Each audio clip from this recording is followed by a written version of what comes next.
Nah, ini adalah minggu kelima dari seri kita. 5 minggu yang lalu mulai dengan sebuah seri judulnya Connect atau artinya terhubung. Selama 3 minggu kita sudah membahas mengenai bagaimana kita harus terhubung dengan Tuhan. Connect dengan Tuhan. Dan juga setelah itu sudah dimulai minggu lalu dan diselesaikan hari ini 2 minggu mengenai connect dengan sesama atau terhubung dengan sesama. Ada satu bacaan yang akan kita lihat hari ini, 1 Petrus 4 ayat 7 sampai 11. Dan saya akan bacakan begini. Kesudahan segala sesuatu sudah dekat, karena itu kuasailah dirimu dan jadilah tenang supaya kamu dapat berdoa. Tetapi yang terutama, kasihilah sungguh-sungguh seorang akan yang lain sebab kasih menutupi banyak sekali dosa. Berilah tumpangan seorang akan yang lain dengan tidak bersungut-sungut. Layanilah seorang akan yang lain sesuai dengan karunia yang telah diperoleh tiap-tiap orang sebagai pengurus yang baik dari kasih karunia Allah. Jika ada orang yang berbicara, baiklah ia berbicara sebagai orang yang menyampaikan firman Allah. Jika ada orang yang melayani, baiklah ia melakukannya dengan kekuatan yang dianugerahkan Allah, supaya Allah dimuliakan dalam segala sesuatu karena Yesus Kristus. Ialah yang mempunyai kemuliaan dan kuasa sampai selama-lamanya. Amin. Tema untuk hari ini kita boleh melihat, jadi walaupun masih dalam garis besar atau seri Connect Series, tapi khusus untuk hari ini judulnya, temanya adalah More. More ini bahasa Inggris artinya apa? Siapa yang tahu? More artinya lebih. Ya, tapi supaya gak apa-apa kita belajar bahasa Inggris, kita baca aja ya judulnya dalam bahasa Inggris saja. 1, 2, 3, more. Jadi ada yang lebih yang Tuhan inginkan, lebihnya seperti apa? Kita akan lihat nanti. Tapi mari sekali lagi kita akan berdoa. Tuhan, kita bersyukur untuk kesempatan hari ini. Kami boleh belajar firman Tuhan. Kami akan melihat apa yang menjadi kerinduan-Mu. Apa yang Engkau inginkan untuk ada more, ada semakin banyak dalam hidup kami. Mampukan kami untuk merendahkan diri, membuka hati, dan untuk mau menerima firman-Mu. Di dalam nama Yesus, semua katakan amin. Di dalam bahasa Inggris ada sebuah istilah yang banyak orang kenal. Istilahnya itu bucket list. Bahkan kita boleh melihat gambarannya tulisnya gini, bucket list. Bucket list itu apa? Itu adalah sebuah, biasanya kalau orang itu punya rencana, inilah hal-hal yang ingin saya lakukan selama saya masih hidup. Jadi di kesempatan saya hidup satu kali, paling nggak ada berapa hal yang saya ingin alami. Itulah yang disebutkan, yang masuk ke dalam sebuah daftar atau bucket list, setiap orang membuatnya sendiri-sendiri. Nah, saya nggak tahu, Anda termasuk orang punya bucket list atau enggak. Tapi hal-hal yang biasanya ada dalam bucket list tersebut adalah, nah kita melihat di sini ada gambar paspor dan ada peta. Biasanya ada orang punya rencana paling nggak seumur hidup, saya mau mengalami ke luar negeri, negara. Mungkin ada yang bilang, aku pengen ke Jepang, aku pengen ke negara mana. Atau orang lain bilang, aku mau ke Labuan Bajo, saya mau ke Jogja. Ya terserah, apapun yang Anda inginkan, kadang-kadang kita bisa punya impian itu ya. Tapi nggak harus cuma tentang tempat, bisa juga tentang kegiatan. Ada orang mengatakan, paling nggak seumur hidup saya mau ingin alami sekali. Naik roller coaster, atau lompat dari pesawat dengan parasut. Saya juga nggak ngerti kok bisa ada orang gila kayak gitu, tapi ada orang yang pengen seperti itu. Kalau Anda pengen itu, saya nggak mengatakan Anda gila ya, tapi saya cuma nggak memahami aja kok ada orang yang seberani itu. Atau orang bilang, saya mau paling nggak alami sekali, bungee jumping. Tahu kan yang lompat, yang ada talinya di kaki, yang talinya yang seperti karet itu. Bisa kegiatan. Anda tahu sendiri, saya pernah ceritakan dulu, saya punya satu impian atau satu hal di bucket list saya yang saya mau lakukan.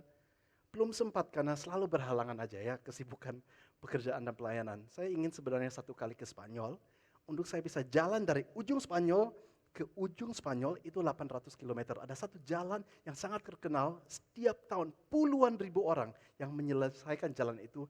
Jalan itu namanya Camino de Santiago. Tapi saya tahu kalau saya jalan 800 kilometer, itu rata-rata dibutuhkan 35 hari. Saya nggak tega meninggalkan gereja ini 35 hari ya. Jadi saya sudah punya ide nanti kalau kapan-kapan sempat, saya cuma jalan 100 kilometer pertama, kurang lebih seminggu. Bagian tengahnya saya curang, saya naik kereta api. Terus saya akan jalan lagi 100 kilometer terakhirnya. Jadi saya merasa menyelesaikan semuanya walaupun tengah-tengahnya curang. Tapi dengan cara itu mungkin dalam 10 hari bisa selesai. Satu saat kalau Tuhan kehendaki ya, God willing, saya akan lakukan. Jadi bucket list bisa juga kegiatan. Ada orang lain yang memasukkan juga hal-hal yang ingin dicicip, ingin dicoba, ingin dimakan ke dalam bucket list itu. Ada orang bilang, mungkin satu saat paling enggak saya mau alami makan balut. Ada yang tahu balut? Balut itu katanya makanan enak di Filipina. Telur direbus tapi di dalam, maaf ya, sudah ada embrionya. Saya juga nggak tahu enaknya di mana, tapi katanya enak sekali. Ada orang yang mau pengen coba itu. Orang lain bilang, saya mau coba makan sekali, kalajengking. Orang lain mungkin bilang, saya mau seperti Yohanes Pembaptis. Saya mau ngecap yang rasanya belalang. Anda tahu saya di Indonesia pernah coba makan belalang, ternyata enak. Asal kita nggak tahu itu belalang. Ya, digoreng dan kita makan, ternyata enak. Setelah tahu nggak jadi enak. Yang ngerti maksudnya. Tapi itu, dan tadi pagi, sebelum ibadah saya tanya berapa orang. Yang ada di bucket listmu apa? Ada orang mengatakan, saya pingin seumur hidup sekali melihat seriosa. Saya nggak ngerti seriosa itu apa. Apakah itu kayak opera? Ya mirip opera lah. Orang lain bilang, dia mau pergi ke Ice Islandia. Dan dia ingin kan di sana salju, dan dia ingin naik kereta yang ditarik oleh rusa atau oleh husky. Orang lain lagi saya tanya, dia bilang, saya pengen pergi ke Disney World. Tapi berhari-hari supaya saya bisa nginap di hotel di dalam Disney World. Itu yang di bucket list saya, nginap di hotel di Disneyland. Ya, jadi apapun itu beda-beda hal. Saya nggak tahu Anda punya atau nggak punya. Coba Anda bisa pikirkan kira-kira hal apa yang mungkin Anda ingin alami. Tapi ternyata ayat-ayat yang tadi kita baca, itu seperti juga bucket list yang Tuhan susun. Bukan bagi dirinya sendiri, tapi untuk kita. Tuhan seperti mengatakan, selama kamu hidup, paling enggak inilah hal-hal yang seharusnya kamu alami. Jadi coba kita lihat 1 Petrus 4 ayat 7. Tadi ayat pertama yang sudah kita baca. Kesudahan segala sesuatu sudah dekat, karena itu kuasailah dirimu dan jadilah tenang supaya kamu dapat berdoa. Bagian pertama dulu, kesudahan segala sesuatu sudah dekat. Ini ditulis kapan ya? Berapa tahun yang lalu kurang lebih? 2000 tahun yang lalu. Kalau 2000 tahun yang lalu Petrus bisa tulis kesudahan sudah dekat. 2000 tahun kemudian hari ini masih dekat. Kok dekat ini kok nggak datang-datang ya? Katanya dekat tapi kok lama sekali. 2000 tahun itu kan nggak rasanya singkat, nggak rasanya dekat. Kita harus ngerti satu hal di Alkitab. Di Alkitab bicara mengenai dua masa. Masa yang sekarang ini, masa yang akan datang. Masa yang sekarang ini adalah sejak Adam dan Hawa sampai sekarang. Dan Yesus bilang kayak gini, misalnya, saat ini di masa ini kita masih menikah. Di masa yang akan datang kita nggak akan ada yang namanya menikah dan saling nikahkan. Yesus mengatakan bahwa ada sesuatu yang di saat ini yang kita alami, tapi satu saat sudah nggak ada. Karena satu saat adanya kekekalan dengan cuma sukacita, nggak ada tangisan, tubuh kita baru. Ada sesuatu yang sekarang, ada sesuatu yang nanti. Jelas ada dua masa. Tapi saat bersamaan walaupun ada dua masa, masa yang sekarang, masa yang akan datang, Yesus juga mengatakan, tapi saya sudah datang membawa kerajaan Allah, membawa masa ini supaya kita bisa mulai ngecapnya sekarang. Jadi sedikit dari masa yang akan datang, kuasa Tuhan, mujizat Tuhan, pernyataan Tuhan sudah dinyatakan, sehingga dari masa yang sekarang dan masa yang nanti, sebagian kita sudah mulai kecap. Sehingga kita baca pada Pentakosta, ada banyak orang yang tiba-tiba bernubuat, berbahasa roh. Petrus katakan, nah itu yang dinubuatkan di akhir zaman, orang-orang akan mendapat mimpi, mereka akan bernubuat, dan mereka akan berkata-kata dalam bahasa roh dan seterusnya. Ternyata itu masa yang dimaksudkan sekarang. Di mana kita, walaupun masih di masa yang ini, sudah mulai ngecap yang akan datang nanti. Dan ini juga yang disebut dengan akhir zaman. Itu juga disebut yang dengan zaman yang sudah mau berhenti, yang sudah mau selesai karena Tuhan sudah mau datang. Petrus dulu sudah tahu, nanti orang akan ngeluh. Ada yang komplain, katanya Tuhanmu sudah mau datang kembali, kapan dia datang? Dan dalam 2 Petrus, jadi ini 1 Petrus, sudah berikutnya 2 Petrus pasal 3 dia katakan, satu hal yang harus kita ngerti, bagi Tuhan 1 hari seperti 1000 tahun. Dan 1000 tahun seperti 1 hari. Kita pikirnya 2000 tahun. Untuk Tuhan kerasanya baru 2 hari saja. Jadi bagi Tuhan ternyata ini memang singkat. Tapi yang pasti semakin ke hari ini, semakin dekat Tuhan mau datang kembali. Semua yang setuju katakan amin. Nah sekarang karena kita tahu masanya sudah gak lama lagi, Tuhan akan datang kembali. Kesudahan segala sesuatu sudah dekat. Itu sebabnya coba kita lihat di dalam slide yang berikut. Kita melihat yang warna hijau aja. Karena apa? Karena masanya sudah dekat. Karena sudah nggak lama lagi. Karena itu kita harus apa? Berdoa, kasihi sungguh-sungguh, berilah tumpangan, dan layanilah seorang akan yang lain. Ini yang tadi saya katakan, ini seperti bucket list ya Tuhan. Tuhan katakan kalau waktumu tinggal singkat, hiduplah semakin serius untuk Tuhan. Ada hal-hal yang semakin kamu harus perhatikan. Dan coba kita melihat satu persatu hal yang disebut di sini. Next slide. Jadi yang pertama yang tadi kita baca adalah lebih banyak berdoa. Pray more. Bahasa Inggrisnya pray more, Indonesianya berdoalah. Boleh nggak kita baca Inggrisnya aja ya? Sekalian belajar sedikit Inggris. 1, 2, 3. Pray more. 1 Petrus 4 ayat 7. Next slide. Kita sudah bolak-balik baca ayat ini, nggak apa-apa. Kesudahan segala sesuatu sudah dekat. Karena itu kuasailah dirimu dan jadilah tenang. Supaya kamu dapat berdoa. Saya jujur aja, saya nggak ingin panjang lebarkan poin ini. Karena kita sudah habiskan 3 minggu, ya, di mana kita benar-benar bahas mengenai kita harus connect, terhubung dengan Tuhan. Kita bicara tentang doa. Saya yakin kita semua sudah mengerti tentang hal ini.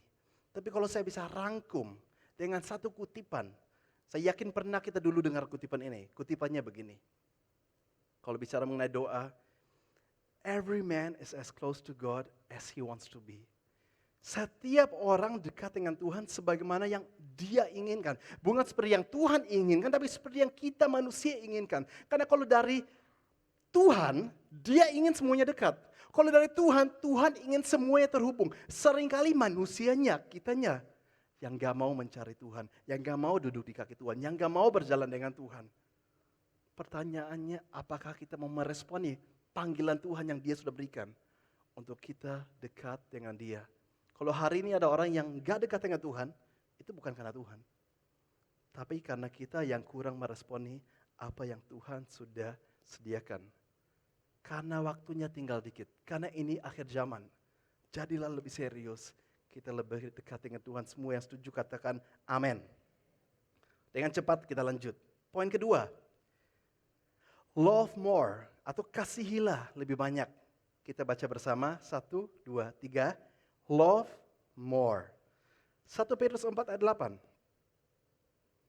Tetapi yang terutama, kasihilah sungguh-sungguh. Bukan kasih yang biasa-biasa, tapi sungguh-sungguh. Seorang akan yang lain sebab kasih menutupi banyak sekali dosa. Dan sangat menarik, dalam konteks ini, alasan apa yang diberikan untuk kenapa kita harus mengasihi lebih sungguh-sungguh di akhir zaman. Alasannya, next slide, walaupun ayatnya sama tapi ada beda bagian yang di-highlight, yang dibuat warna hijau. Kita harus kasih sungguh-sungguh sebab kasih menutupi banyak sekali dosa. Saling mengampuni, saling menutupi dosa, tidak menceritakan kekurangan orang lain, tidak menggosip, itu ternyata yang Tuhan inginkan dari Anda dan saya. Dan coba kita renungkan, kita introspeksi diri. Apakah ini menggambarkan kehidupan kita?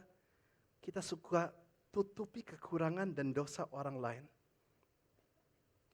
Sering saya melakukan atau mengadakan yang namanya Q&A, tanya jawab. Jadi kadang-kadang kalau saya diundang ke live group, juga pernah kadang-kadang di gereja, diadakan tanya jawab. Ada satu pertanyaan yang sering sekali muncul. Pertanyaannya begini, kalau Tuhan itu maha baik, dan Tuhan itu maha kuasa, kenapa Tuhan masih izinkan hal yang buruk terjadi di dunia ini? Apalagi hal buruk terjadi pada orang yang kelihatannya baik. Dan ateis pun mengatakan, kalau memang Tuhan itu maha baik dan dia itu maha kuasa, seharusnya nggak mungkin diizinkan yang buruk. Kalau yang buruk tetap terjadi, antara dia nggak maha baik atau dia nggak maha kuasa. Apakah Anda setuju dengan pernyataan orang ateis ini? Banyak yang berpikir begitu. Dan kalaupun tidak setuju, kenapa hal buruk masih terjadi? Kira-kira jawabannya apa? Ini sebenarnya sesuatu yang semua anak Tuhan harus bisa jawab. Dan saya akan berusaha jelaskan dengan singkat. Tentunya ada banyak aspek atau banyak alasan. Nah kalau saya mau bahas semua bisa berjam-jam karena ini topik apologet ya. Tapi kalau saya cuma ambil satu alasannya aja. Kenapa Tuhan masih bisa izinkan hal yang buruk terjadi? Alasannya begini. Karena Tuhan mau menciptakan Anda dan saya bukan seperti robot. Melainkan Tuhan mau kita punya kehendak bebas. Dan dengan kehendak bebas ini, kita sekarang bisa memilih untuk menyembah atau tidak menyembah. Mengasihi atau tidak mengasihi. Sebab kalau kita lihat contoh begini, misalnya Anda punya robot. Dan setiap kali Anda tekan tombol, robot itu keluarkan suara, saya suka kamu. Tekan lagi, saya suka kamu. Kira-kira pada saat kita tekan tombol itu, dan robotnya bersuara, saya suka kamu, kita senang nggak? Ya enggak, karena kita tahu ini cuma alat, dia bersuara, karena kita tekan tombol. Bukan karena robotnya mau. Dan Tuhan nggak mau menciptakan Anda dan saya seperti robot, yang harus mengasihi Tuhan karena Tuhan tekan tombol dulu. Melainkan kita memilih untuk bisa menyembah dia, itu yang dia cari. Kalau saya kasih sebuah contoh yang lain, di sini mungkin ibu-ibu yang sudah menikah, jujur aja ya, ibu-ibu yang sudah menikah yang masih senang kadang-kadang kalau suaminya bawain bunga, bawain oleh-oleh, belikan bunga. Coba angkat tangan. Kalau malu angkat tinggi-tinggi, gini aja nggak apa-apa. Tetap kelihatan kok tangannya dari sini. Saya pengen lihat ya. Tadi saya sudah melihat berapa tangan. Oh, ada yang angkat tinggi-tinggi. Sebenarnya saya lagi bantu para suami supaya mungkin Anda yang selama ini nggak sadar, istri Anda pengen loh kalau kadang-kadang masih dikasih hadiah ya, dikasih oleh-oleh, dikasih bunga. Tapi sekarang ibu-ibu tadi yang sudah menikah, coba bayangkan. Mungkin ulang tahun Anda, terus sekarang suami Anda sudah membawakan atau membelikan sesuatu, misalnya bunga. Tiba-tiba ada orang antarkan bunga ke rumah Anda dan Anda buka pintu, Anda dapat bunga yang besar itu dan ada kartu tulisan dari suami Anda. Mungkin ada puisi yang dia tulis atau kalimat yang dia tulis dan ditulis di bawahnya dari suami. Pasti senang kan? Iyalah. Tapi sekarang bayangkan kebalikannya, ibu ini yang mau ulang tahun, dia sudah tahu, suami saya nggak peduli, nggak pernah belikan sesuatu. Makanya sekarang dia pergi ke toko bunga sendiri, dia bilang di toko bunga, nanti besok saya ulang tahun. Tolong kirimkan saya bunga dengan tulisan, saya sayang kamu. Habis itu dia pulang, keesokan hari dia ulang tahun, terus ding dong ada yang beli rumah, dia buka pintunya, dibawakan bunga dan dia sebenarnya sendiri yang pesan. Dia terima bunganya, apakah dia akan kaget, tersipu-sipu, dan katakan wow ada yang sayang saya? Apakah seperti itu? Ya enggak. Kalau ada orang seperti itu namanya gendeng, ya kan? Iyalah. Dan begitu pula Tuhan. Tuhan ciptakan Anda dan saya, dia nggak mau kita kayak robot atau dia seperti memaksa kita, melainkan kita dengan kehendak bebas memilih, memuji atau enggak, taat atau enggak, ikut dia atau enggak. Resikonya kita juga bisa ambil keputusan yang salah. Resikonya kita bisa bikin kejahatan. Resikonya kita bisa melanggar. Resikonya kita bisa menyakiti orang lain. Itu sebabnya di dunia ini keburukan, kejahatan masih ada. Karena resiko untuk kita bisa memilih yang baik, resikonya juga adalah kita memilih yang salah. Justru karena itu Tuhan memberikan firman Tuhan. Seandainya semua orang mengikuti, pasti dunia ini indah. Tapi banyak orang ingin hidupnya serakah, gak ikut sesuai firman Tuhan. Tapi begitu baiknya Tuhan kita, Tuhan itu bahkan rela semua kesalahan itu dia sendiri yang tanggung. Dia sendiri yang datang, dia sendiri yang mati di kayu salib. Semua dosa dilimpahkan kepada dia. Mana ada Tuhan seperti Tuhan kita. Yang seluruh dosa manusia dia mau menanggungnya. Coba semua yang setuju Tuhan baik dengan tepuk tangan paling meriah. Gak berhenti sampai di kayu salib. Sekarang kita yang percaya pada dia, dijanjikan kalau kita ikut dia, kita akan mengalami kekekalan, kembali ke seperti semula, indah, sempurna, gak ada sakit, gak ada tangisan, semuanya enak. Ternyata apa yang kita alami, bahkan kejahatan yang terjadi di dunia, cuman untuk sementara waktu, di mana kita masih hidup. Dan kalau sekarang kita mau katakan, Tuhan di dunia ini seharusnya gak boleh ada kejahatan, gak boleh ada pelanggaran. Anda tahu, maka saya menjadi orang pertama yang harus Tuhan bunuh. Karena saya pun kadang-kadang masih lakukan kesalahan. Sengaja nggak sengaja mungkin perkataan saya, sengaja nggak sengaja mungkin perbuatan saya masih bisa menyakiti orang lain. Kalau kita menuntut kenapa di dunia ini ada pelanggaran, maka kita orang pertama yang Tuhan harus tarik dari bumi ini. Resikonya kita ada kena bebas, kesalahan bisa terjadi. Itu justru sebabnya dalam ayat ini kita baca, kasihilah dengan sungguh-sungguh. Kita di sebuah dunia, kita di sebuah gereja, kita di sebuah life group, di mana ada orang yang juga nggak sempurna seperti kita, nggak ada bedanya. Cuma bedanya mereka mungkin di bidang yang lain dibanding kita. Makanya kasih menutupi banyak sekali dosa. Orang punya kekurangan, saya kan harap saya diampuni, mereka juga harapkan hal yang sama. Kalau nggak kayak gitu, nggak ada yang namanya kerukunan. Kalau nggak kayak gitu, nggak ada yang namanya hidup indah bersama. Adanya cuma mengumbar-umbarkan. Orang-orang yang cuma menyelidiki dan cari kekurangannya orang lain. Sedangkan yang Tuhan mau adalah kita menutupi, sembunyikan dosa orang lain. Ada orang-orang mengatakan begini, saya ini gak suka ke gereja, kan di gereja ada orang-orang yang munafik. Ada orang-orang yang masih gosip. Ada orang-orang yang pernah menyakiti saya. Ada orang-orang yang pernah melakukan kesalahan. Ya iyalah, namanya gereja tempat kumpul manusia. Manusia gak pernah sempurna. Kita kejar yang namanya mau serupa Kristus. Tapi kita belum nyampe di sana. Kita masih jatuh bangun, kita ingin lebih baik. Tapi dalam proses itu ada kemungkinan kita jatuh lagi. Jadi, kalau mau orang yang mencekno, orang yang buat kesalahan gak boleh datang ke gereja, seharusnya kita orang pertama yang gak boleh datang ke gereja, iya enggak? Makanya saya mau mohon begini ya, kalau seandainya satu hari kita nemukan gereja yang sempurna, kita nemukan life group, komsel yang sempurna, tolong jangan ikut. Karena pada hari Anda ikut gereja itu atau komsel itu gak sempurna lagi. Anda ngerti maksud saya? Nggak ada gereja yang sempurna, nggak ada kelompok yang sempurna, nggak ada komsel atau life group yang sempurna. Semuanya masih belajar disempurnakan. Puji Tuhan, kita punya kesempatan bertobat setiap hari dan Tuhan masih mau ampuni. Semua yang setuju Tuhan baik, berikan tepuk tangan paling meriah. Jadi artinya apa? Gak bakalan ada yang sempurna sekarang, tapi kalau kita saling mengampuni, saling menutupi, semua akan baik-baik saja. Saya sudah sering konseling dengan orang itu mengatakan bahwa, oh dulu dia dari gereja mana, terus karena disakiti atau ada kepahitan dia pindah ke gereja lain, mengalami hal yang sama, pindah lagi.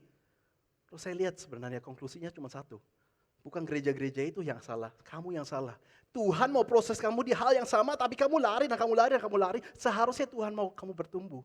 Gak gampang kecewa, gak gampang sakit hati, gak gampang tersinggung dan seterusnya. Justru kalau ada hal-hal yang seperti itu yang kita alami. Atau ada orang-orang bencekno yang kita alami, entah dimanapun. Anda tahu nggak? Itu sebenarnya kemurahan Tuhan. Mereka itu seperti jalan tol supaya kita cepat bertumbuh. Kalau memang kita mau diproses. Kalau kita nggak mau diproses ya lama, soro, sakit. Lebih baik katakan oke Tuhan, puji Tuhan saya bisa ketemu dia. Dengan saya ketemu dia saya akan bertumbuh lebih cepat. Oke kita lanjut ya. Poin yang ketiga, help more atau bahasa Indonesia saling membantulah. Kita baca bahasa Inggrisnya 1, 2, 3, help more. 1 Petrus 4 ayat 9. Berilah tumpangan seorang akan yang lain dengan tidak bersungut-sungut. Nah di zaman itu 2000 tahun lalu mungkin yang lagi banyak dibutuhkan adalah tumpangan. Saya kasih konteksnya. Waktu itu gereja tersebar di seluruh dunia. Ada yang di kota mana, negara mana. Untuk mereka belajar firman Tuhan ada rasul-rasul, nabi-nabi, terus gembala-gembala, pengajar-pengajar keliling untuk memberitakan firman Tuhan. Sistem itu belum ada aplikasi kayak sekarang, gampang pesan hotel. Waktu itu belum mudah seperti hari ini dengan teknologi. Jadi Petrus kasih masukan, kalau ada yang datang melayani, cobalah kamu berikan tumpangan. Toh mereka juga datang untuk melayani kamu. Mungkin hari ini hal ini sudah nggak terlalu dibutuhkan. Mungkin dengan sistem ada banyak hotel sekarang sudah teratasi.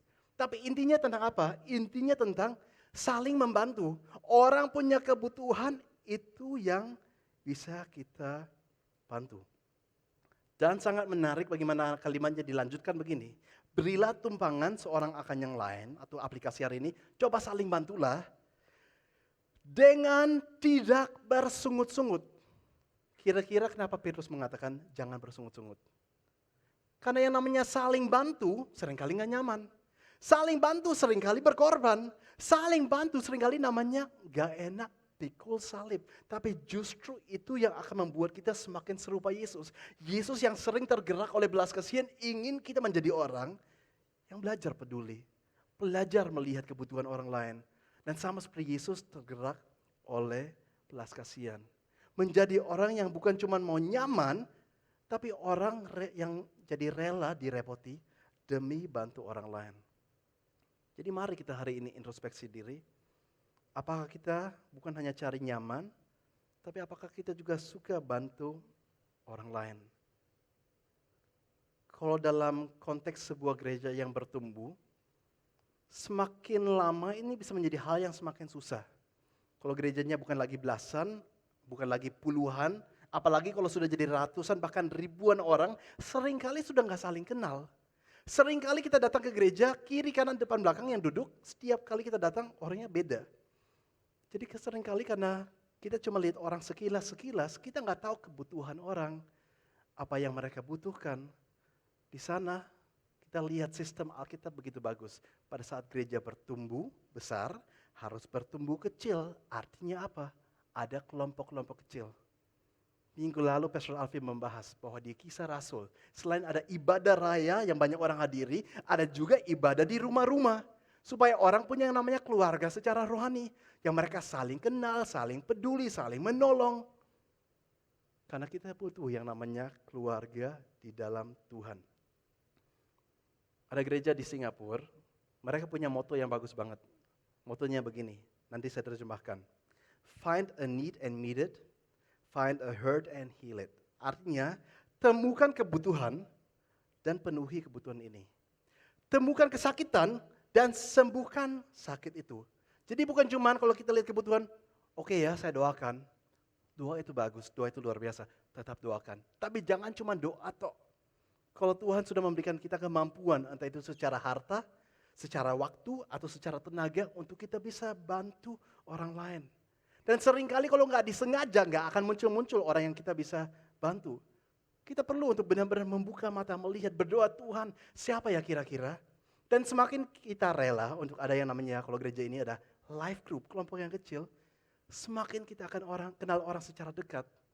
Yang kita lihat apa yang mereka butuhkan, dan di sana kita belajar.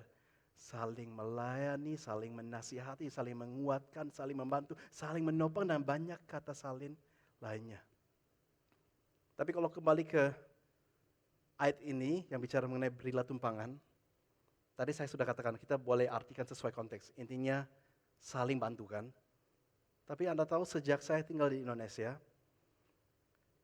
di rumah saya seringkali orang itu nginap. Bahkan kalau saya hitung semua hari dalam bertahun-tahun saya tinggal di sini, ada yang pernah nginap di rumah saya berbulan-bulan, ada yang berminggu-minggu, ada yang setahun lebih. Kalau saya gabungkan semua, mungkin sudah lebih dari 3 tahun, ada selalu satu kamar di rumah saya yang dipakai oleh orang untuk nginap. Bahkan saat ini pun, dari awal Maret sampai nanti akhir Maret, ada satu orang yang memang perlu dibantu dan dia lagi tinggal di rumah saya. Dan saya nggak keberatan karena saya tahu ini semua yang Tuhan percayakan kalau saya bisa bantu dengan senang hati. Tapi jangankan saya melihat banyak orang di gereja ini melakukan hal yang sama ternyata. Ada life group yang saya melihat bagaimana ada orang-orang, anak-anak patungan membantu orang lain bisa ngekos atau diberikan tempat tinggalnya supaya orang itu bisa tinggal di Surabaya sambil cari kerja. Saya bersyukur melihat orang-orang yang ringan tangan, yang mau saling membantu. Dulu juga di awal New Life Church, tahun-tahun pertama setiap hari Minggu kalau kami berangkat ke gereja, ada selalu satu jemaat yang perlu kita jemput di daerah Padang Pasir UKP. Jadi sebelum ke gereja ya kita muter sedikit jemput dia karena memang dia nggak punya kendaraan. Ke gereja maupun pulang antar jemput. Itu hari Minggu. Setiap Rabu kita jemput satu orang karena ikut komsel, life group. Dan dia juga nggak bisa ikut. Bertahun-tahun. Sampai akhirnya yang satu memang pindah kota dan yang satunya lagi sudah menikah. Tapi intinya kalau kita bisa bantu, kenapa kita nggak bantu? Seringkali mungkin pikiran kita adalah, ongkosnya berapa? Aduh Bu, waktu saya berkurang. Rugi. Bukannya semua yang ada pada saya, kekuatan, waktu, harta, tenaga, Tuhan yang berikan. Kalau bukan Tuhan yang limpahkan kepada saya juga nggak punya kok. Apa yang saya rugi, Tuhan yang berikan kok. Seharusnya apa yang ada pada saya yang Tuhan sudah percayakan, saya gunakan untuk jadi berkat. Kalau saya nggak bisa jadi saluran berkat, lebih baik Tuhan berkati orang lain daripada saya. Karena orang lain itu mungkin bisa jadi saluran berkat. Tuhan ingin berkati kita tujuannya satu, jelas. Supaya melalui kita terang dia bercahaya. Boleh tepuk tangan untuk Tuhan ya. Kalau melalui kita terang Tuhan gak bercahaya, kita gak jadi garam, mendingan Tuhan pakai orang lain. Ngapain Tuhan itu pakai kita? Dan bukankah itu juga yang digambarkan oleh Tuhan Yesus dalam satu perumpamaan yang namanya perumpamaan tentang talenta. Orang yang gak mau dipakai ya udah, mendingan Tuhan pakai orang lain. sekalian. Jadi mungkin hari ini adalah waktunya di mana kita harus introspeksi diri, berdoa dan tanya kepada Tuhan. Tuhan, buka mata saya, selama ini kok gak pernah saya lihat orang yang butuh dibantu. Padahal pasti banyak. Jadikan mata saya seperti mata Yesus yang melihat orang siapa yang bisa saya jamah, orang siapa yang bisa saya bantu. Poin terakhir, yang keempat, serve more, atau bahasa Indonesianya layanilah. Dan juga biar nggak lupa, boleh nggak kita ulangi poin 1 sampai 4 dalam bahasa Inggris saja. Kita baca bersama ya. Poin yang pertama, 1, 2, 3, pray more, 1, 2, 3, love more, 1, 2, 3, help more, 1, 2, 3, serve more. Waktunya tinggal dikit. Tuhan tahu ini akhir zaman, makanya berdoalah, kasihilah, saling membantulah, dan layanilah. 1 Petrus 4 ayat 10. Di sana dikatakan 1 Petrus 4 ayat yang ke-10. Layanilah seorang akan yang lain. Jelas, melayani. Sesuai dengan karunia yang telah diperoleh oleh tiap-tiap orang sebagai pengurus yang baik dari kasih karunia Allah. Jadi kita melayani sesuai dengan karunia yang berbeda-beda. Bakat kita, kemampuan kita, kerinduan kita, dorong kita memang beda-beda. Dengan itu Tuhan akan memenuhi semua kebutuhan yang ada di dunia. Tapi seringkali kita nggak mulai untuk bertindak di luar. Seringkali kita nggak mulai untuk menjadi terang di luar. Kalau kita nggak belajar terlebih dahulu mempraktikannya kadang-kadang di dalam konteks gereja. Itu sebabnya saya mengatakan gereja, kita beribadah kayak ini, inilah adalah tempat latihan terbaik untuk nanti kita keluar dan bercahaya di luar. Tapi ada satu yang lebih gampang lagi daripada cuma di gereja. Itu yang namanya kelompok kecil, life group. Kadang-kadang ada orang bilang dalam gereja pun orangnya sudah banyak. Orangnya ratusan atau orangnya ribuan, apalagi kalau gereja puluhan ribu. Kalau saya melayani dan bikin kesalahan malu, saya melayani dilihat orang malu. Adanya kelompok kecil akan mempermudah, itu kan kelompok kecil kadang-kadang cuma 8 orang, atau 10 orang, atau belasan orang. Belajar melayani, belajar mendoakan, belajar membawa firman Tuhan, belajar menasihati, belajar memimpin pujian, belajar melakukan hal-hal yang kecil. Karena yang namanya belajar pasti sering buat kesalahan. Tapi dalam kelompok kecil itu tempat yang aman dan nyaman untuk boleh lakukan kesalahan. Tapi dengan membuat kesalahan kita akan belajar untuk menjadi lebih baik. Makanya Alkitab gak pernah salah. Kalau kita baca di Kisah Rasul, yang Tuhan pengen adalah ada berkumpul beribadah rame-rame. Jangan lupa juga di rumah-rumah setiap hari. Di mana kita punya keluarga secara rohani, di mana ada banyak kata saling yang terjadi. Saling mendoakan, saling melayani, saling menasihati, saling mendorong, dan tambahkan puluhan kata saling yang lain yang bisa dilakukan di sana. Bagaimana caranya kita layani? Coba kita lihat ayat 11. Jika ada orang yang berbicara, baiklah ia berbicara sebagai orang yang menyampaikan firman Allah. Jika ada orang yang melayani, baiklah ia melakukannya dengan kekuatan yang dianugerahkan oleh Allah. Jadi bagaimana kita melayani? Dengan kekuatan yang Dia berikan. Jangan khawatir, jangan takut. Bukan dengan kekuatan kita kok. Kalau Tuhan mau kita lakukan sesuatu, Dia akan juga memampukan dan menambahkan hal-hal yang dibutuhkan. Hikmatkah, karuniakah, urapankah, dan seterusnya. Tapi satu yang perlu dari kita, mau. Kalau kita gak mau ya juga gak muncul-muncul. Makanya ada sebuah kutipan yang luar biasa banget, mengatakan begini. God will bypass the unwilling and enable the willing. Ini benar. Tuhan akan melewati mereka yang tidak bersedia dan memperlengkapi mereka yang bersedia. Makanya sering kita temukan di Alkitab, Tuhan pakai orang-orang yang biasa. Yang latar belakangnya, yang pendidikannya kok biasa aja. Memang Tuhan juga ada pakai orang pintar. Tapi intinya Tuhan juga dengan sengaja memakai orang yang dianggap hina oleh dunia untuk menunjukkan, saya bisa pakai siapapun. Asal dia itu mau, sisanya saya tambahkan. Mau dia itu nelayan, mau dia apa, kalau dia mau, dia bisa menjadi lebih hebat dari orang lain. Karena Tuhan akan bypass orang-orang yang gak mau dipakai. Dan orang yang gak bisa apa-apa pun dibuatnya bisa apa-apa. Menjadi orang hebat. Apakah kita orang yang katakan Tuhan, Engkau ingin saya melayani. Saya gak bisa apa-apa, bantu saya. Dan Dia akan nambahkan, percayalah semua yang kita perlukan. Jadi kalau hari ini mungkin kita sudah merasa banyak bertumbuh. Atau hari ini kita merasa sudah banyak melayani. Ya kita juga gak usah bangga.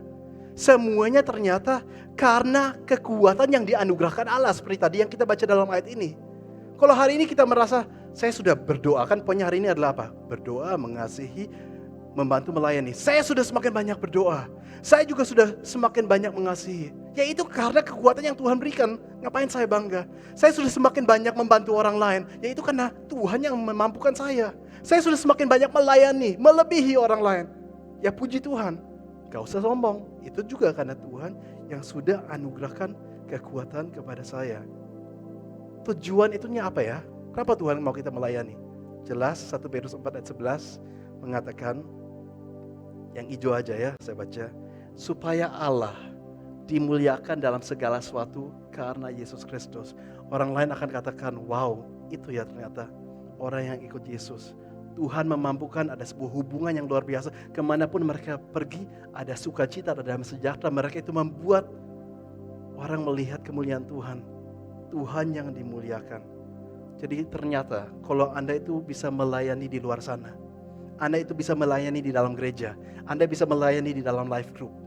Itu bukan untuk gerejanya, itu bukan untuk life groupnya, tapi itu untuk karena Anda perlu belajar untuk melayani Tuhan. Kalau saya bisa rangkum semua yang kita sudah belajar hari ini di dalam satu puisi, puisinya begini, saya ingin bacakan. Seorang hamba Tuhan misionaris, sudah almarhum, namanya C.T. Studd, dia katakan begini, nanti saya terjemahkan. Only one life will soon be past. Only what's done for Christ will last. And when I am dying, how happy I'll be if the lamp of my life has been burned out for thee. Artinya begini, only one life will soon be past. Hidup kita cuma sekali, itu pun singkat. Only what's done for Christ will last. Hanya yang dilakukan bagi Kristus itu yang akan bertahan. And when I am dying, how happy I'll be. Dan kalau waktu saya sudah habis, betapa senangnya if the lamp of my life has been burned out for thee. Kalau seluruh kehidupan saya ternyata dihabiskan sudah untuk Tuhan. Mari kita berdoa bersama. Tuhan, kita bersyukur untuk firman yang boleh kita dengar. Engkau sangat rindu untuk kita semakin dipakai oleh Engkau. Kita belajar berdoa, kita belajar mengasihi, kita belajar membantu yang butuh dibantu, kita belajar melayani. Bukan karena kita hebat, tapi karena dunia ini perlu melihat kemuliaan, kebaikan, kasih Tuhan dinyatakan. Nah, kami sudah tahu ini gak gampang, kami sudah tahu seringkali ini gak nyaman. Tapi kita yakin kalau kita katakan yes, kita katakan iya, Tuhan akan mampukan. Tuhan akan tambahkan semua yang dibutuhkan. Damai sejahtera kah, kekuatan kah, pertolongan kah, hikmat kah. Dan kami percaya kami semua yang hadir sungguh-sungguh akan menjadi terang yang begitu bercahaya di Surabaya dan bahkan kemanapun kita pergi. Dan semua yang setuju di dalam nama Yesus katakan amin. Boleh tepuk tangan yang paling meriah untuk Tuhan Yesus. Mungkin biasanya di saat ini yang khotbah langsung turun, tapi kali ini beda. Di kursi Anda ada sebuah kartu seperti ini yang Anda boleh lihat. Ada kartu, ada bolpen. Saya ingin jelaskan singkat aja. Saya tunggu Anda sudah temukan. Sudah? Kartunya judulnya Let's Grow Together. Saya akan jelaskan, ya, saya mau pandu dari sini. Sudah temukan? Oke ya, saya akan jelaskan. Let's grow together artinya mari kita bertumbuh bersama. Ada 2 pertanyaan di sini yang saya minta kita semua menjawab. Ya, Anda ambil bolpen yang sudah disediakan, Anda bisa centang atau lingkari yang berlaku. Pertanyaan pertama, apakah Anda sudah tergabung di life group? Kalau ada yang baru di sini, life group adalah nama komsel di tempat kami. Apakah Anda sudah bergabung di life group? Saya tunggu sekarang. Semua bisa keluarkan bolpennya, lingkari yang sesuai. Apakah sudah atau belum? Entah itu life groupnya di umum, life groupnya di youth, atau life groupnya di misi. Masing-masing bisa centang atau lingkari yang berlaku bagi Anda. Sudah? Berikut pertanyaan kedua. Jika tidak, apakah Anda bersedia di follow up untuk bergabung dengan life group? Jadi kalau memang belum join life group, dan 2 minggu ini kita bahas, Tuhan ingin kita belajar bertumbuh melalui juga kelompok kecil. Kalau Anda belum join dan ingin join, ingin kami hubungi Anda, Anda bisa isi nama lengkap, tanggal lahir, alamat, dan nomor HP. Dan bahkan Anda yang sudah join pun, tolong tetap isi ya, supaya kita bisa kembali kumpulkan data berapa banyak yang sudah, berapa banyak yang belum. Jadi semuanya tanpa kecuali, saya akan berikan waktu 1-2 menit, kalau boleh ya. Tentunya kami nggak akan memaksa, tapi kalau boleh, Anda bisa isi nama, tanggal lahir. Kenapa tanggal lahir? Supaya kita bisa carikan Komsel live group yang sesuai usia Anda. Alamat, kenapa alamat? Ya supaya kita bisa carikan live group yang dekat dari rumah Anda. Dan nomor HP untuk kami bisa hubungi. Saya berikan waktu 1 menit dari sekarang. Jadi lingkari dulu bersedia atau enggak. Kalau memang bersedia lingkari iya. Untuk kita hubungi, selebihnya boleh isi data ini.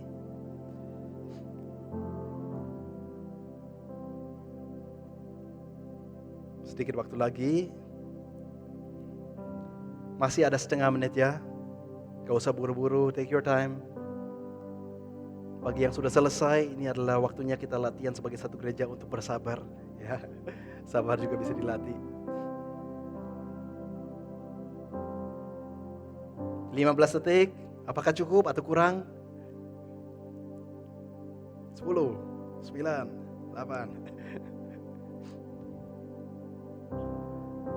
3, 2, 1. Apa cukup? Kalau nggak cukup nanti silakan lanjuti, tapi saya mau jelaskan nanti kalau Anda pulang dari ibadah ini, Anda keluar dari pintu keluar, nanti di kiri kanan Anda akan ada usher yang mengumpulkan kartu ini. Bukan cuma kartu ini, bolpennya juga dikumpulkannya. Tolong kartu dan bolpen dikembalikan supaya di acara-acara berikut kita punya persediaan yang cukup untuk kembali bisa menggunakannya. Terima kasih banyak untuk waktu Anda. God bless you all. Tuhan memberkati.